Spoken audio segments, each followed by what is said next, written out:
ეთერში ახალი ამბების მთავარი გამოშვება გურან და დოლიძესთან ერთად გამარჯობა. სოფელ ჩანჩხალოში დღეს მოსახლეობას სამთავრობო კომისიის წევრები შეხვდნენ. ყურადღება გამახვილდა იმაზე, თუ რა ზარალი მიეყენა გვირაბის მშენებლობამ სოფელს ეკოლოგიური კუთხით. კომისიის შემადგენლობაში შედიან საქართველოს გარემოსა და ბუნებრივი რესურსების დაცვის და ენერგეტიკის სამინისტროების, ასევე აჭარის ჯანდაცვის მინისტრის მოადგილე, ნორვეგიული კომპანია აჭარისწყალი ჯორჯიას და ადგილობრივი თვითმმართველობის ორგანოს წარმომადგენლები. მონიტორინგის პერიოდში გვირაბის მშენებლობის პროცესი და აფეთქებითი სამუშაოები არ შეჩერდება. აჭარის მთავრობის ადმინისტრაციულ შენობასთან აქცია გაიმართა იპოთეკით დაზარალებულები გამოსახლებების პროცესის შეჩერებას და დაბალ პროცენტიან გრძელვადიან სესხს ითხოვენ. აქციის მონაწილეებმა რამდენიმე წუთით რუსთაველის გამზირი გადაკეტეს. შეკრებილები აცხადებენ, რომ თუ ხელისუფლება დანაპირებს არ შეასრულებს და მათ პრობლემებს არ გადაჭრის, ქუჩის აქციები პერმანენტულ ხასიათს მიიღებს. იპოთეკით დაზარალებულები მთავრობას პრობლემის გადაჭრის ალტერნატიულ პროექტსაც სთავაზობენ, რომელიც მათივე თქმით გამოსახლებებს შეაჩერებს და დავალიანების გადახდას ამარტივებს. მათი თქმით აღნიშნული დოკუმენტი პრემიერ-მინისტრის კანცელარიასა და პატრიარქის პრეს-ცენტრში უკვე გადააგზავნეს.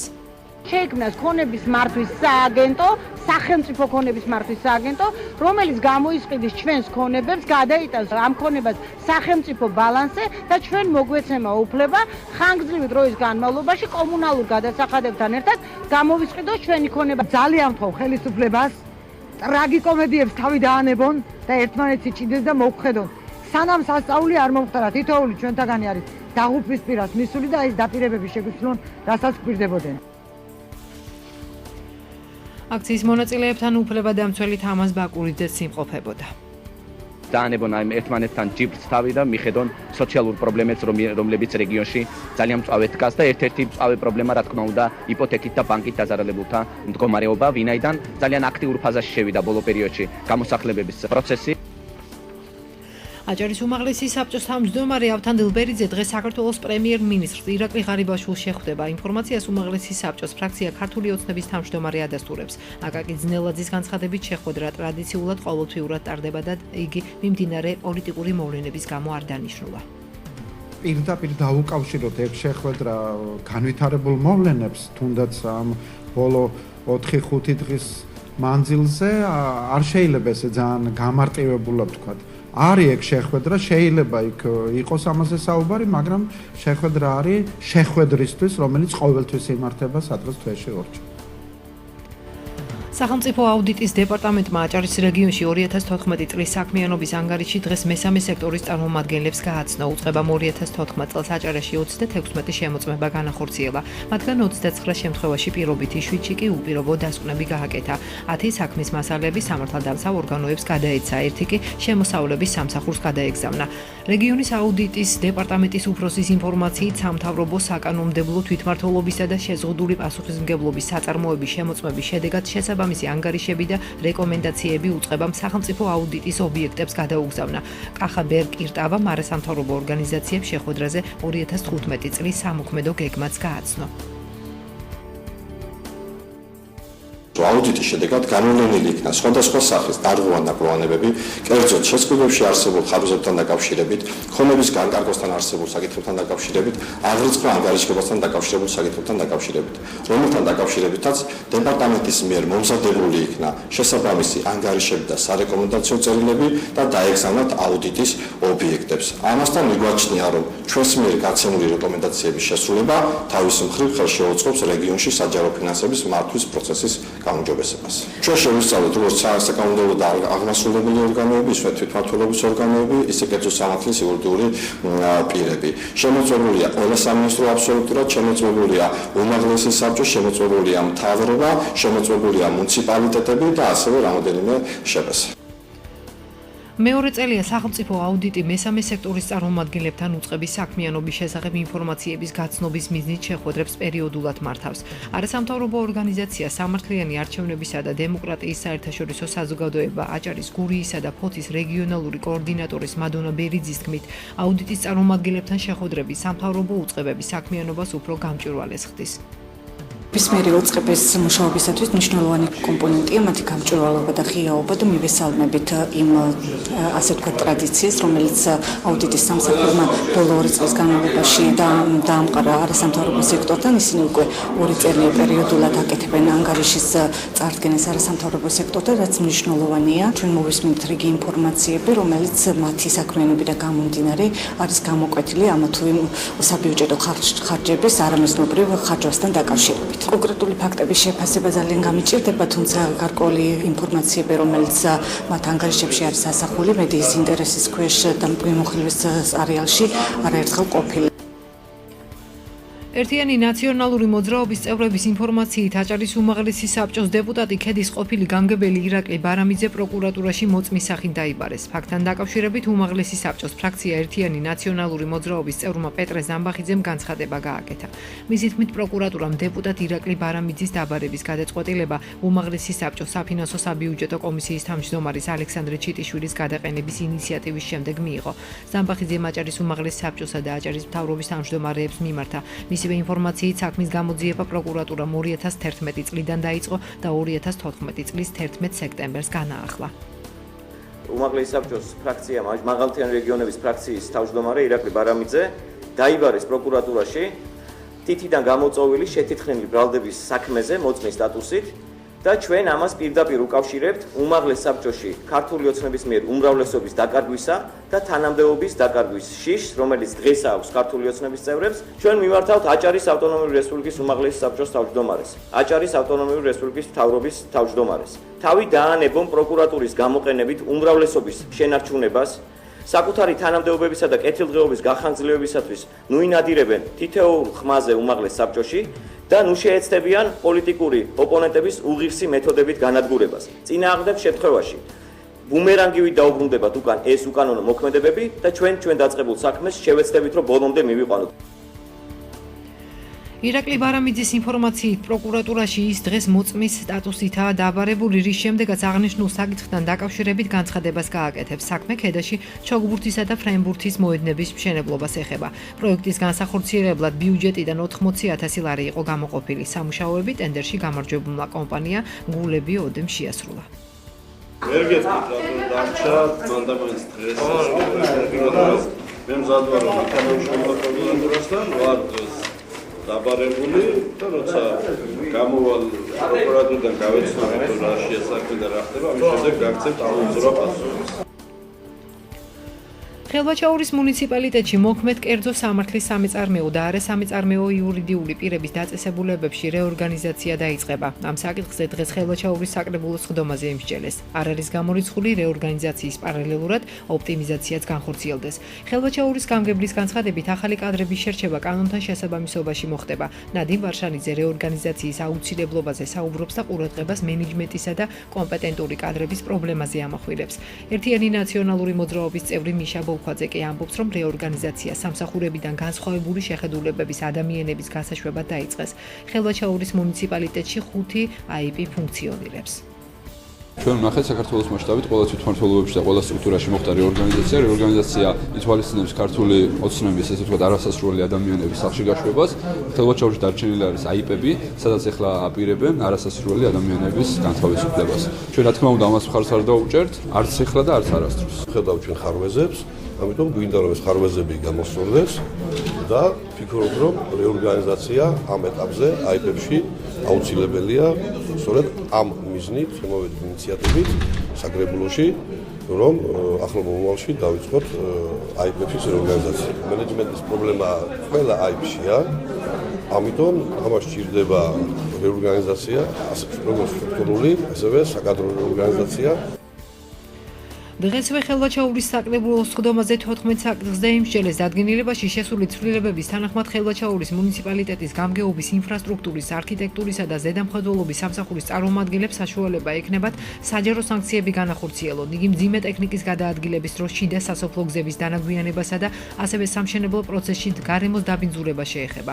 გამგეობის წევრები ადმინისტრაციულ სამართალდარღვევათა კოდექსით იხელმძღვანელებენ. როგორც მოხსენებელმა დავით კოპინაძემ აღნიშნა, ამ პრობლემასთან დაკავშირებით მოსახლეობისგან განცხადებები ხშირად შემოდის. დღესვე გადაწყდა, რომ საქართველოს გარემოს დაცვისა და ბუნებრივი რესურსების სამინისტროს უზუფრუქტის ფორმით 5 წლის ვადით მაჭახლის ხეობაში შენობა გადაეცეს.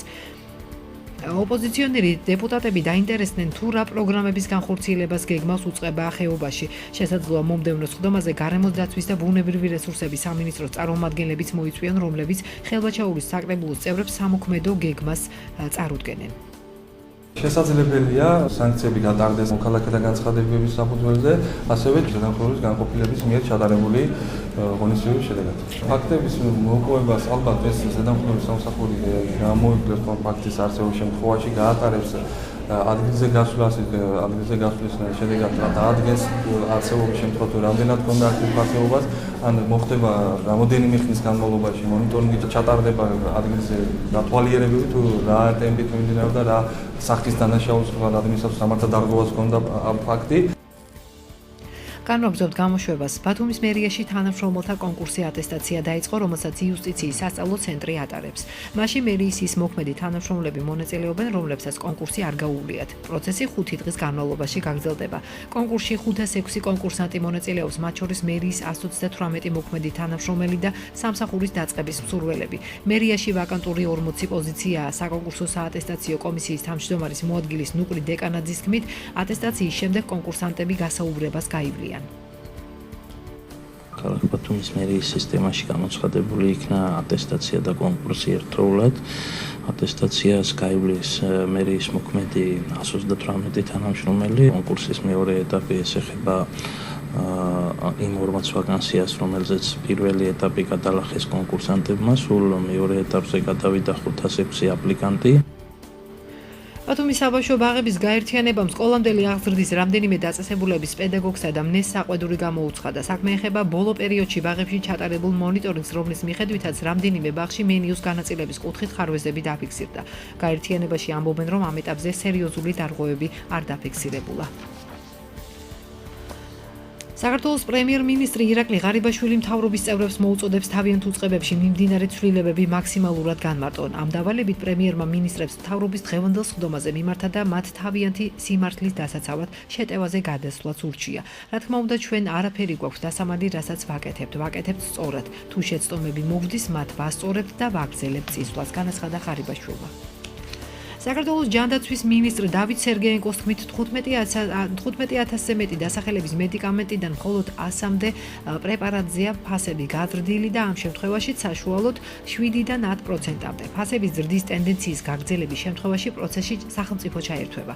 როგორც მინისტრმა აღნიშნა, ასეთ შემთხვევაში პირველადი მოხმარების პრეპარატებზე სახელმწიფო დოტაციას მოახდენს, რათა ფასები შეინარჩუნოს და რიგ შემთხვევაში დაწიოს კიდეც. ჯანდაცვის სამინისტროს მზად აქვს სამოქმედო გეგმაც. თამილა მახარაძე საზოგადოების დახმარების მოლოდინშია 19 წლის სტუდენტს იშვიათი დაავადება ალგონეიროდინსტროფია დაუდგინდა. გოგონა ხელის კიდურის შენარჩუნებისთვის იბრძვის. ფრაიბურგის უნივერსიტეტის კლინიკაში 20 თებერვალს ოპერაციისათვის საჭირო თანხა 30,000 ევრო უნდა ჩაირიცხოს. თანხის ნაწილს საქართველოს ჯანდაცვის სამინისტრო და აჭარის მთავრობა აფინანსებს, თუმცა საჭირო ბოლომდე შეგროვება ვერ მოხერხდა. მახარაძეებმა საოჯახო ნივთების გაყიდეს და საცხოვრებელი სახლის იპოტეკითაა დატვირთული. ჯანდაცვის სამინისტროს დაცვის დეპარტამენტის უფროსი საზოგადოებას მოუწოდებს დარჩენილი თანხის შეგროვებაში ოჯახს დაეხმარონ. 19 წლის გოგონას საოპერაციოდ კიდევ 13,000 ევრო ესაჭიროება. აჭარის ჯანმრთელობისა და სოციალური დაცვის სამინისტრო 100 წელს გადაცილებული მოქალაქეებისთვის ერთჯერადი მატერიალური დახმარების პროგრამას ახორციელებს. წლის განმავლობაში დახმარებას 50-მდე პირი მიიღებს. წელს დაფინანსებისა და თანხის გაცემის ფორმაში ცვლილება შევიდა 100 წლის და 100 წელს გადაცილებულ მოქალაქეებს 2015 წელს 1000 ლარი საპენსიო ანგარიშზე დაერიცხებათ. აჭარის ჯანმრთელობისა და სოციალური დაცვის მინისტრის მოადგილე მორთაბათუმში მცხოვრებ 100 წელს გადაცილებულ ჯემილე ჩახვაძეს დღეს მატერიალური დახმარების დამადასტურებელი დოკუმენტი პირადად გადასცა. წელს თანხა საპენსიო ანგარიშზე 51 მოქალაქეს უკვე ჩაირიცხა. ზურაბ თენიიშვილის განცხადებით უწყებაში პროგრამა უკვე 10 წელია ხორციელდება და ის მომავალშიც გაგრძელდება. დაფინანსების ფორმა შეიცვალა ის, რომ ადრე ჩვენ წარმომადგენელი მინდობილი პირი გადასცემდა ხელზე, ეხლა ხდება საპენსიო ანგარიშზე ჩარიცხვა ამ თანხის. ჩვენ რა თქმა უნდა ამის შესაბამის დოკუმენტს მივაწოდებთ და ამ საპენსიო ანგარიშიდან აიღებენ ჩვეულებრივად. ამ წუთას 41 ადამიანს აქვს ჩარიცხული და კიდე ჩასარიცხავია დაახლოებით 6 თუ 7. ხელვაჩაურის საკრებულოს ოპოზიციონერი დეპუტატი ასლან კახიძე კომპანია აჭარელის საქმიანობის შესწავლის მიზნით დროებითი სამუშაო ჯგუფი შექმნას ითხოვს. თავისუფალი დემოკრატების წევრის განცხადებით, კომპანიის მუშაობასთან დაკავშირებით ბევრი კითხვეთი ნიშანი არსებობს. როგორც თავად ამბობს, არაერთი მოთხოვნის მიუხედავად გამგეობამ დეპუტატს სრული დოკუმენტაცია არ მიაწოდა. კახიძე კომპანია აჭარელის ხელმძღვანელისა და ხელვაჩაურის გამგებლის ნადიმ ვარშანიძის ნათესაურ კავშირსა და საკრებულოს წევრებზე გამგებლის გავლენაზე ამახვილებს ყურადღებას. საკრებულოს დეპუტატს დღესვე გამგებელმა უპასუხა. ნადიმ ვარშანიძე ამბობს, რომ კომპანია დარღვევების გამო რამდენჯერმე დაჯარიმდა. აჭარელმა ღია ტენდერში გაიმარჯვა, რადგან სამუშაოების შესასრულებლად ყველაზე ნაკლები თანხა დაასახელა. რაც შეეხება დოკუმენტაციასა და საზოგადოებაში არსებულ კითხვებს, ნადიმ ვარშანიძე პასუხის გასაძემად მზადაა. არ იქნება თავის დროზე პირგასამტეხლოს დაკისრება, იმიტომ რომ ის კომპანია შეპეს ვერ ასრულებდა თავის საქმიანობას დროულად. საკითხები, როგორც ჩემი თავმჯდომარეობის პერიოდში გამოვითხოვე, ისე თავმჯდომარეობის შემდგომაც. ოფიციალურად წერილობით სრულყოფილი მასალა არ მომაწოდეს. ესეც კანონდარღვევაა, როდესაც მალავი რაღაცას იქ ეჭვები ყოველთვის ჩნდება. არაჯეროვანი შესრულება ქონოდა ამისათვის დაჯარიმდა 50000 ლარის ოდენობით, დროში ვერ ჩაეტია და ამისათვის დაჯარიმდა 25000 ლარის ოდენობით. ასევე პირგასამტეხო და ამისათვის დაჯარიმდა 20000 ლარის ოდენობით და საბოლოო ჯამში 100000 ლარის ოდენობით დაჯარიმდა ეს კომპანია და ახლა დანარჩენი ოპოზიციას, ნაციონალურ მოძრაობას, სხვა ოპოზიციის წევრებს თუ რამე კითხვა გაუჩნდებათ, მომბრძანდნენ და გავეცებით ყველა კითხვაზე პასუხს. ხელვაჩაურის მუნიციპალიტეტის გამგებელი ნადიმ ვარშანიძე, საკრებულოს თავმჯდომარე ჯუმბერ ბერიძე და მაჟორიტარი დეპუტატი ფერიის თემში კოალიცია ქართული ოცნებიდან ჯემალ მუსხაჯვა ფერიის ადმინისტრაციულ ერთეულში მოსახლეობას შეხვდნენ. ადგილობრივები დასაქმებას, ელექტროენერგიის მრიცხველების დამონტაჟებას, წყალსადენების მოწყობას, შიდა სასოფლო გზების მოწესრიგებასა და სტადიონის გაკეთებას მოითხოვდნენ. ხელვაჩაურის მუნიციპალიტეტის წარმომადგენლები მოგვიანებით ორთაბათუმის მოსახლეობასაც შეხვდნენ. ადგილობრივებმა პირველ რიგში სასოფლო-სამეურნეო მიწის ნაკვეთების საკუთრება გადაცემა, გაზიფიცირება და გარე განათების დამონტაჟება მოითხოვეს. ხელვაჩაურის მუნიციპალიტეტის გამგებელი ნადიმ ვარშანიძე მოსახლეობას დააპირდა, რომ არსებულ პრობლემებს ეტაპობრივად მოაგვარებს. შეხვედრას ხელვაჩაურის საკრებულოს დეპუტატები, საზოგადოებასთან ურთიერთობის განყოფილებისა და ადმინისტრაციულ ერთეულებში გამგებლის წარმომადგენლები ესწრებოდნენ. ანალოგიური შეხვედრები საზოგადოებასთან ურთიერთობის განყოფილების ორგანიზებით ხელვაჩაურის მუნიციპალიტეტის 64-ვე სოფელში გაიმართება, რომლის მიზანი თითოეული მოქალაქის პრობლემაზე დროული რეაგირებაა. არასამთავრობო ორგანიზაცია შეზღუდული შესაძლებლობის მქონე პირთა უფლებებისთვის თავმჯდომარემ დღეს ბათუმის ავტოტრანსპორტის მუშაობის დადებით და უარყოფით მხარეებზე ისაუბრა.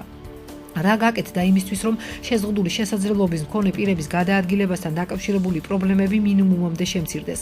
თამაზ ბჟავანაძე ამბობს, რომ ნულოვანი ტარიფი, რომელიც უფასო მგზავრობას ითვალისწინებს, წინ გადადგმული ნაბიჯია. ასევე მიმდინარე წელს საინფორმაციო დაფებზე სპეციალური ნიშნულები გაკეთდა, თუ რომელი მუნიციპალური ტრანსპორტით შეძლებენ შეზღუდული შესაძლებლობის მქონე პირები მგზავრობას. ორგანიზაციის თავმჯდომარე ამბობს, რომ უფასო მგზავრობის ბარათების აღებასთან დაკავშირებით ბანკში პრობლემები არ შექმნიათ. ბათუმის ავტოტრანსპორტსა და არასამთავრობო ორგანიზაცია შეზღუდული შესაძლებლობის მქონე პირთა უფლებებისთვის შორის მემორანდუმი გასულ წელს გაფორმდა, რომლის ფარგლებში მხარეები ერთმანეთს რეკომენდაციებს აწვდიან და წელიწადში რამდენჯერმე ანგარიშსაც წარუდგენენ.